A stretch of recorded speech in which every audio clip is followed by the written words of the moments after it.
राजन कई महीनों के बाद अपने ससुराल गया हुआ था और जब वहाँ पर वो पहुंचा तो उसकी सरहद बहुत ही अच्छे से उसकी खातिर पार करने लगी। पानी लाकर जब सरहद पहुंची तो उसका पल्लू सरक गया और फिर राजन ने अपनी सरहद के बड़े बड़े संतरे देख लिए और फिर उसके मुंह में पानी आ गया और फिर रात का इंतजार करने लगा। जब रात हुई तो अपने कमरे से उठा और सरहद अपने कमरे में अकेली लेटी हुई थी, क्योंकि उसका साला घर पे नहीं रहता था, पैसे कमाने के लिए विदेश रहता था। जब उसकी सरहद अपने कमरे में लेटी हुई थी और राजन जब अपने सरहद के पास पहुंचा तो फिर उसने उसके साथ 61-62 वाला प्रोग्राम शुरू कर दिया। नमस्कार दोस्तों, स्वागत है आप सभी का हमारे एएसएन क्राइम अफेयर चैनल में। दोस्तों, एएसएन क्राइम अफेयर चैनल को आप सभी लोग सब्सक्राइब कीजिए, वीडियो को लाइक कीजिए और वीडियो को ढेर सारा शेयर भी कीजिए। दोस्तों, चढ़ती जवानी और हवस की ये कहानी नेपाल से सामने है, जहाँ पर एक राजन नाम का लड़का रहता था जिसकी शादी को हुए लगभग 8 महीने हो गए थे और लगातार उसका अपने ससुराल आना जाना लगा रहता था। उसका एक साला था जो अपनी पत्नी को छोड़कर पैसे कमाने के लिए परदेश गया हुआ था। राजन का अपनी सरहद के साथ लगातार बातचीत होता रहता था और लगातार बातचीत होने की वजह से राजन जब भी अपने ससुराल जाता था तो उसकी सरहद उसके साथ बैठकर अच्छे से बातचीत करती थी। एक दिन की बात है, राजन अपने ससुराल गया हुआ था और जब वो ससुराल पहुंचा तो उसकी सरहद जो थी बेहद ही खूबसूरत थी, जिसका नाम सावित्री था।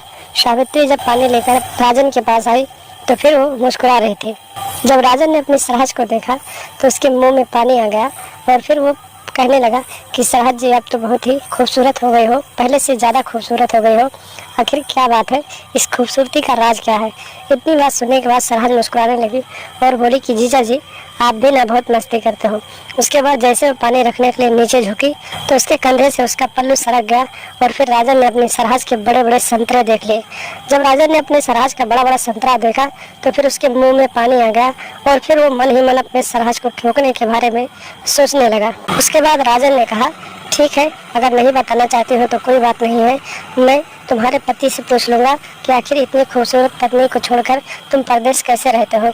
इतनी सारी बातें जब राजन ने अपने सरहद के साथ की तो उसकी सरहद भी अंदर से पानी पानी हो गई और फिर उसके अंदर एक अलग तरह के ख्यालात आने लगे। राजन भी अपनी सरहद को ठोकने के बारे में सोच चुका था तो उसने उस दिन वहीं पर रात बिताने का मन बनाया और फिर आधी रात को जब सभी लोग सो गए तो राजन अपने कमरे से उठा और फिर अपने सरहद के कमरे में जा पहुंचा।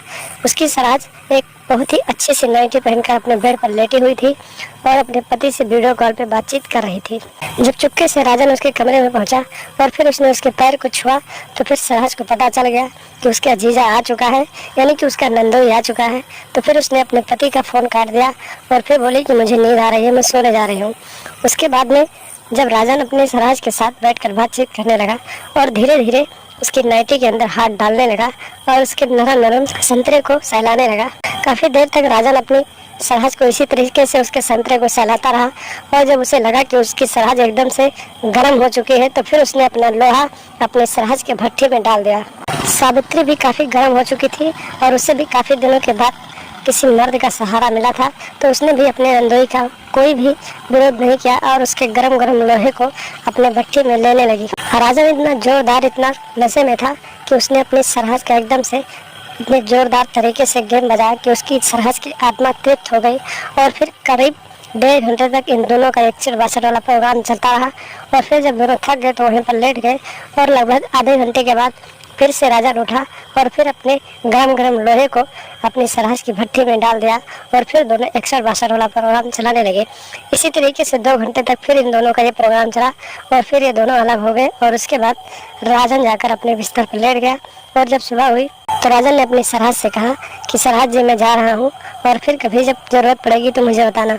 उसके बाद उसी दिन से सरहद और नंदोई की ये अफेयर चलने लगी और फिर इन दोनों का जब ये अफेयर चलने लगा तो एक कदम और आगे बढ़ गया और फिर एक दिन सरहद ने अपने नंदोई के पास फ़ोन किया और फिर बोली कि नंदोई जी, आ जाइए, मेरी भट्टी बहुत गर्म है और आपके लोहे का इंतजार कर रही है।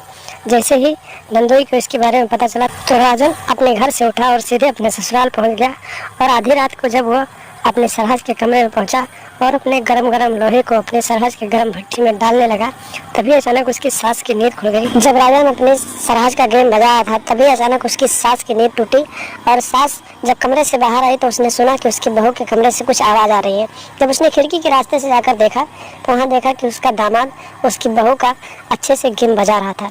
उसके बाद सांस ने हल्ला करना शुरू किया और फिर इतनी आवाज़ जब राजन ने और उसकी सरहज ने सुना तो फिर उन्होंने अपनी सास को पकड़ा और फिर कमरे में लेकर आकर पहुंच गई।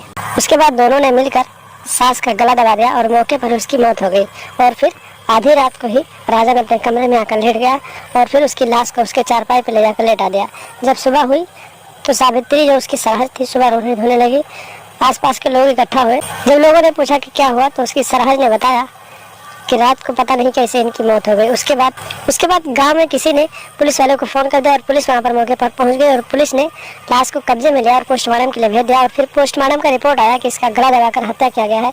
तो फिर पुलिस ने सरहद और नंदोई दोनों को हिरासत में लिया और फिर पूछताछ करने के लिए थाने ले गई। और जब थाने ले गई किराए से पूछताछ किया तो दोनों ने अपना जुर्म कबूल कर लिया। और फिर पुलिस वालों ने दोनों के हाथों में हथकड़ी लगाया और फिर आगे की कार्रवाई के लिए जेल में डाल दिया। तो दोस्तों सावधान रहें, सतर्क रहें, आपराधिक मानसिकता रखने वाले लोगों की पहचान करें, उनसे दूरी बनाकर रखें और लगातार हमारे साथ बने रहें। हमारे चैनल को सब्सक्राइब कर लें और हमेशा देखते रहें एएसएन क्राइम अफेयर।